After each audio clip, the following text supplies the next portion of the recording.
Hello દોસ્તો, આપ સર્વેનું સ્વાગત છે આપણી ચેનલ હેલ્પ ઇન ગુજરાતીમાં। આજના વિડીયોમાં વાત કરીશું કે જાતિનો દાખલો એટલે કે કાસ્ટ સર્ટિફિકેટ 2026માં કેવી રીતે કઢાવવું તે માટેની સંપૂર્ણ માહિતી આ વિડીયોમાં આપેલી છે। તો હવે જોઈએ કે જાતિનો દાખલો કાસ્ટ સર્ટિફિકેટ એટલે શું। તો જાતિનો દાખલો એ સરકાર દ્વારા આપવામાં આવતું સત્તાવાર પ્રમાણપત્ર છે જે વ્યક્તિ કઈ જાતિમાં આવે છે તે દર્શાવે છે।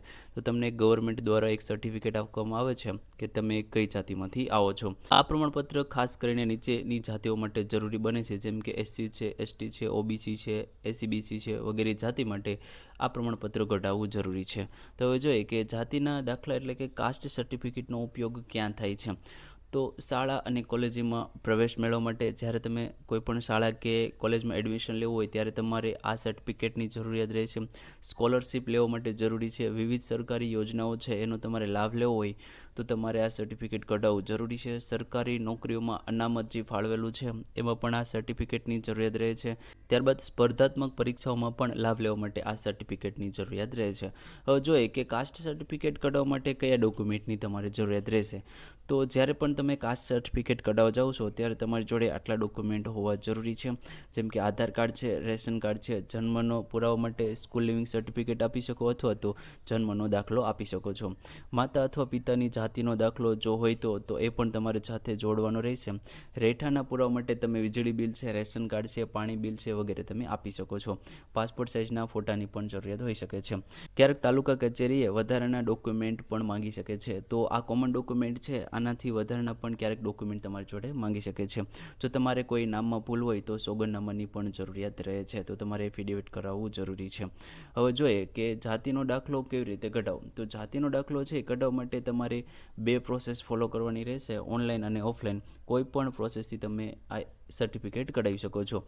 તો હવે સ્ટેપ બાય સ્ટેપ બંને પ્રોસેસની વાત કરીએ તો ઓનલાઈન પ્રોસેસની વાત કરીએ તો ઓનલાઈન પ્રોસેસથી તમારા મોબાઈલ ફોન દ્વારા પણ તમે જાતિનો દાખલો કઢાવી શકો છો। તો એ પ્રોસેસની વાત કરીએ તો સૌપ્રથમ રાજ્યની સત્તાવાર વેબસાઇટ છે, વેબસાઇટની લિંક આ વિડીયોની ડિસ્ક્રિપ્શનમાં આપેલી છે, ત્યાંથી તમે વેબસાઇટ પર પહોંચી જશો। ત્યાં તમારે કાસ્ટ સર્ટિફિકેટ અથવા જાતિનો દાખલો વિકલ્પ પસંદ કરવાનો રહેશે। હવે નવા યુઝર તરીકે તમારું રજિસ્ટ્રેશન કરવાનું રહેશે। તો નવા યુઝર છે, ન્યૂ યુઝર, એની ઉપર તમારે ક્લિક કરીને તમારે વ્યવસ્થિત રજિસ્ટ્રેશન કરવાનું રહેશે।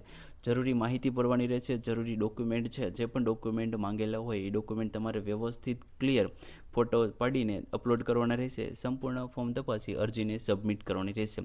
જેવી તમે અરજી સબમિટ કરી દેશો એટલે તમને એપ્લિકેશન નંબર મળી જશે, એ તમારે વ્યવસ્થિત સાચવીને રાખવાનો રહેશે। એ નંબર દ્વારા તમારી પ્રોસેસ કેટલી થઈ છે એ તમે ચેક કરી શકો છો। તો આ પ્રોસેસની મદદથી તમે ઓનલાઈન કાસ્ટ સર્ટિફિકેટ કઢાવી શકો છો, જેમાં તમારે 5 થી 10 દિવસનો સમય લાગી શકે છે। હવે જોઈએ કે ઓફલાઈન તમારે કાસ્ટ સર્ટિફિકેટ કઢાવવું હોય, તમારે ઓનલાઈન કઢાવવું નથી, તો તમે ઓફલાઈન પ્રોસેસ કરીને પણ કાસ્ટ સર્ટિફિકેટ કઢાવી શકો છો। તો એ પ્રોસેસની વાત કરીએ તો તમારા ઘરની નજીક જે પણ તાલુકા કચેરી અથવા તો જનસેવા કેન્દ્ર છે ત્યાં તમારે રૂબરૂ જે પણ ડોક્યુમેન્ટ છે એ ડોક્યુમેન્ટ સાથે તમારે રૂબરૂ જવાનું રહેશે। યોગ્ય અધિકારી પાસેથી જાતિના દાખલા માટેનું ફોર્મ લેવાનું રહેશે। ત્યાં અલગ અલગ ડિપાર્ટમેન્ટ હોય છે, તો જ્યાં પણ કાસ્ટ સર્ટિફિકેટ માટેનું ડિપાર્ટમેન્ટ હોય છે ત્યાં તમારે ફોર્મ લેવાનું રહેશે અને વ્યવસ્થિત ફોર્મ ભરવાનું રહેશે। ત્યારબાદ ફોર્મ ભરાઈ જાય પછી તમારે જે પણ ડોક્યુમેન્ટ આપેલા છે એ ડોક્યુમેન્ટની ઝેરોક્ષ સાથે જોડવાની રહેશે। ઓરિજિનલ ડોક્યુમેન્ટ છે એ તમારી સાથે રાખવાના છે। ફોર્મ સબમિટ કરી દેવાનું અને ત્યારબાદ થોડા દિવસ પછી તમારું કાસ્ટ સર્ટિફિકેટ તૈયાર થઈ જશે। ત્યારબાદ હવે જોઈએ કેટલો સમય અને કેટલી ફીસ લાગી શકે છે। તો સમયની વાત કરીએ તો 7 થી 15 દિવસનો તમારે સમય લાગી શકે છે। અને ફીસની વાત કરીએ, જો ઓનલાઈન અરજી તમે કરો છો તો 20 થી 50 રૂપિયા સુધીની ફીસ હોય છે અને ઓફલાઈન અરજી તમે કરો છો તો 50 થી 100 રૂપિયા સુધીની ફીસ લેવામાં આવે છે। હવે જોઈએ કે કાસ્ટ સર્ટિફિકેટ કઢાવતી વખતે ધ્યાનમાં રાખવા જેવી બાબતો, તો તમારે કઈ બાબતોનું ધ્યાન રાખવું જોઈએ જેથી કોઈ ભૂલ ન થાય।